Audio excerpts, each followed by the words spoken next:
আপনার magical syrup তো দারুণ কাজ করেছে, আমি একদম ঠিক আছি। আচ্ছা, আপনার সত্যি ব্যথা করছে না তো? যদি সত্যি ব্যথা করে আমরা ডক্টরের কাছে যেতে পারি। এমনিতে ঠিকই আছে, কিন্তু যখনই মাথা এদিকে ঘোরাই এই সাইডে, তখন একটু কষ্ট হয়। তাহলে অঙ্গদ এদিকে দেখবেন না আপনি? এত সুন্দর একটা মেয়ে যদি এদিকে থাকে তাহলে মাথা তো ঘুরবেই, বলুন, ঠিক তো? খুব ফানি আপনি। কিন্তু তাও তো আপনি হাসছেন না।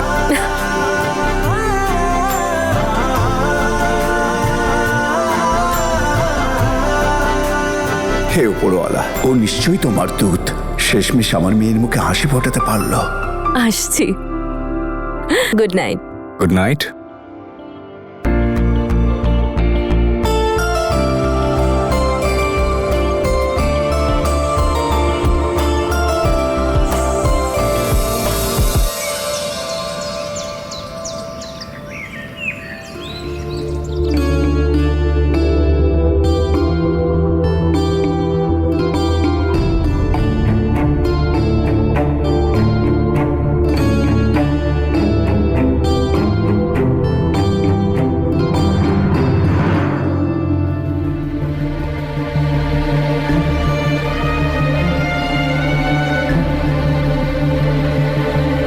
ও দাদা, নমস্কার।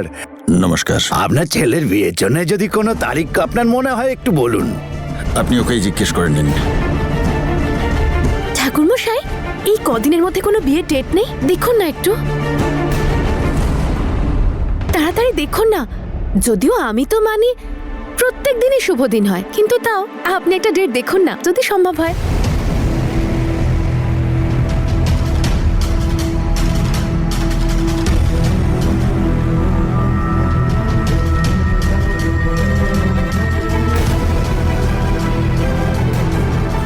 আরে বাবা, বীর, তুমি বাবাকে আমাদের বিয়ের ব্যাপারে বলেছিলে বুঝি? সরো, আমি দেখা করে আসি। কেমন আছো তুমি বাবা? আমি জানতাম যে তুমি না তোমার সব পুরনো রাগ ভুলে গিয়ে তোমার জ্যাসমিনের বিয়েতে নিশ্চয়ই আসবে।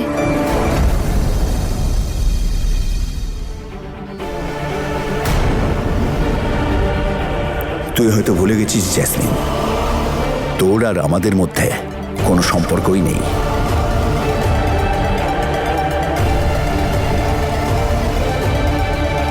এটাই তো করে এসেছো তোমরা এতদিন। সব ভালোবাসা তোমাদের ওই প্রাণের তনুর জন্য তুলে রেখেছো। দাদা কোথায় দিদি? উনি নিজের ঘরেই আছেন। আমি ডেকে আনছি। আচ্ছা মা।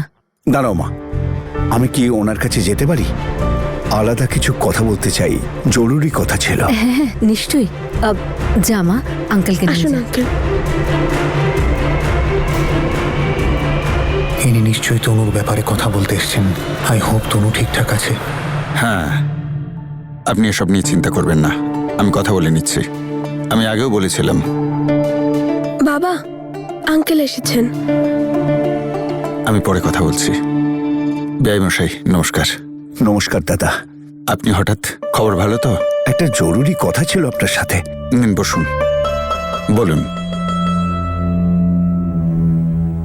বলুন দাদা। দাদা, আপনি ওই তনুকে জীবনে এগিয়ে যাওয়ার জন্যে আর দ্বিতীয় বিয়ের জন্যে বোঝাচ্ছিলেন না? হ্যাঁ, তো আপনি সে বিষয়ে কি ভাবলেন? আমার মনে হয় আপনি একদম ঠিক বলেছেন। আপনি তো তনুর ভালোই চান, তনুকেও তো জীবনে এগোতে হবে। আপনি তনুর সাথে কথা বলেছেন? এখন না, যতক্ষণ না নিজে ওই ছেলেটাকে সম্পূর্ণভাবে বুঝে নিচ্ছি ততক্ষণ আমি আপনি তনুকে। কোনো ছেলে দেখেছেন? ওই যে আপনাদের নতুন ইনভেস্টর মিস্টার অঙ্গদ।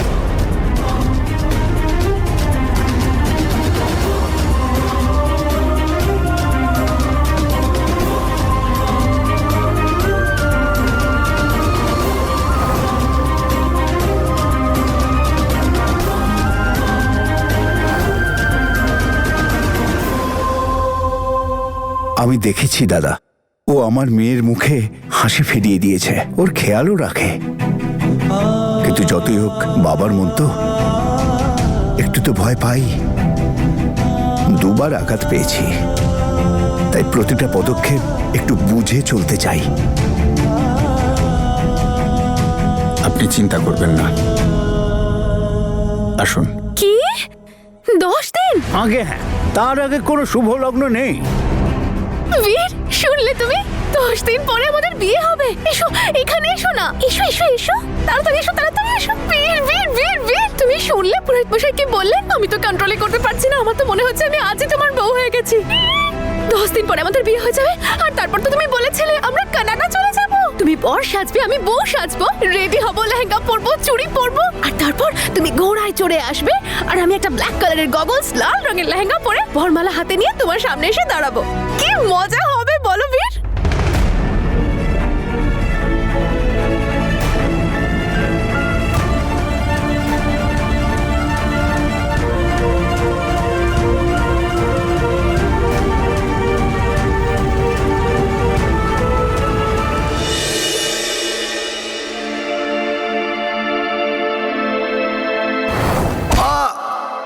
অঙ্গদ, আপনি?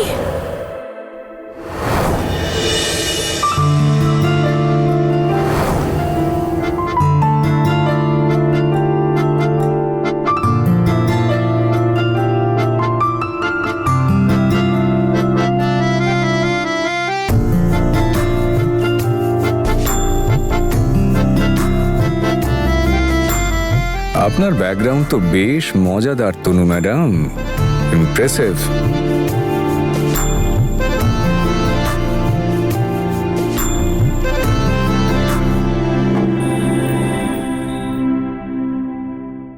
তুমি সকালে বীরদের বাড়ি গেছিলে? জাসমিনের সাথে দেখা করতে নিশ্চয়ই যাওনি, তাহলে কেন গেছিলে? অঙ্গদের ব্যাপারে আমি খোঁজ খবর নিচ্ছি। ছেলেটা কেমন, ওর পরিবার, ওর ক্যারেক্টার, এই সব কিছু জানার পরেই তনুর সাথে কথা বলা উচিত। কিন্তু এই বিষয়টা আপনি কিন্তু গোপন রাখবেন, তনু যেন এই ব্যাপারে কিচ্ছু না জানতে পারে।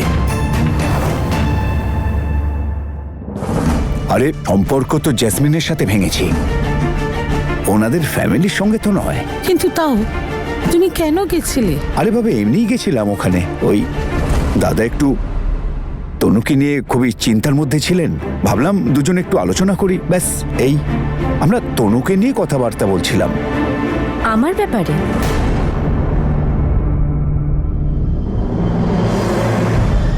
আমার ব্যাপারে কি কথা বলছিলে বাবা? আরে ওই গেছিলাম তো আমি এক বাবাকে সান্ত্বনা দিতে, কিন্তু ওখানে গিয়ে মনে হলো যে আমি কেন গেলাম ওখানে। 10 দিন পরে আমাদের বিয়ে হতে চলেছে, তুমি ঘোড়ায় চড়ে আসবে, আর আমি বরমালা হাতে নিয়ে নাচ করতে করতে আসবো। কি মজা হবে বলো? ইয়েস! জ্যাসমিনের বীরের বেহায়াপনা দেখে লজ্জায় মাথাটা নিচু হয়ে গেল। লজ্জা তো আমিও খুব পাচ্ছি। বাড়ির বাইরে পা রাখার অবস্থা রাখেনি এই জাসমিন মেয়েটা। সব জায়গায় ছড়িয়েছে ও যে ও নাকি বিয়ে করবে সব নিয়ম কানুন মেনে। তুমি ওর কথা আমার সামনে কখনো বলবে না। তাহলে এটা তো বলো, তনুর বাবা এসে কি বললেন? তনু কেমন আছে? হ্যাঁ, তনু ভালো আছে। আচ্ছা, আমার ওষুধটা দিলে না তো? যবে থেকে তনু গেছে কেউ আমার খেয়াল রাখে না। কি বলছিস? 10 দিনের মধ্যে বিয়ে? সবে তো ডিভোর্স হয়েছে, এত তাড়াতাড়ি বিয়ে? আমাদের কি, কালি করুক আর রাজি করুক, কিচ্ছু যায় আসে না। হ্যাঁ ঠিক আছে, করছে করুক, কিন্তু আমাদের মধ্যে কেউ যাবে না ওর বিয়েতে। আমি একেবারে নিশ্চিত জাসমিন ওকে নিশ্চয়ই জোর করেছে, যত তাড়াতাড়ি সম্ভব বিয়েটা যাতে হয়।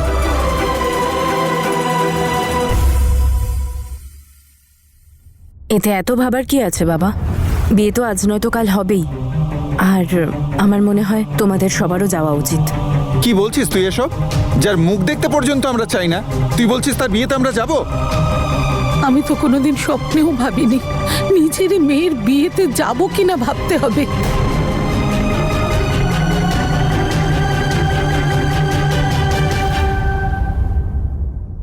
ঠাম্মি, তুমি তো বোঝো, বলো সবাইকে একটু বোঝাও। ওনারা মানুক বা না মানুক, জাসমিন তো এই বাড়িরই মেয়ে, তাই না?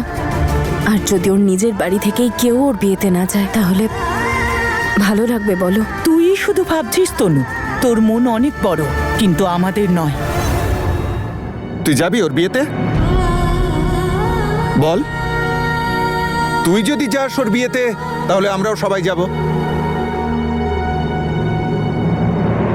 যাব। যদি আমি গেলে তোমরাও যাও, তাহলে আমি এই বিয়েতে নিশ্চয়ই যাব। একদম নয়, তুইও ওখানে যাবি না, আর আমাদের বাড়ির কেউ ওখানে যাবে না। জেসমিনকে শুধু এই বাড়ি থেকে নয়, আমাদের মন থেকে মুছে ফেলেছি সারা জীবনের জন্যে।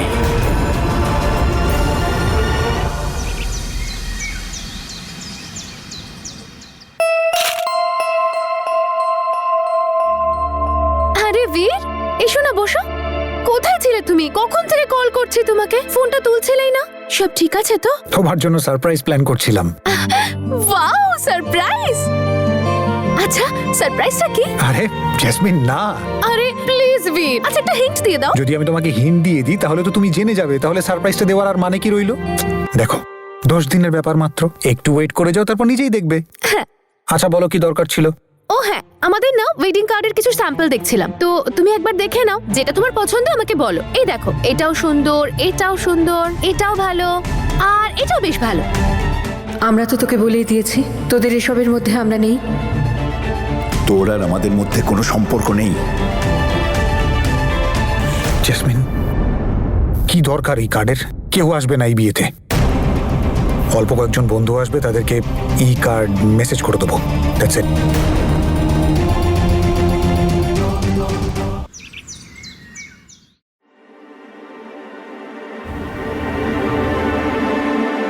আনসারি, সন্দীপ, কোথায় গেল সবাই?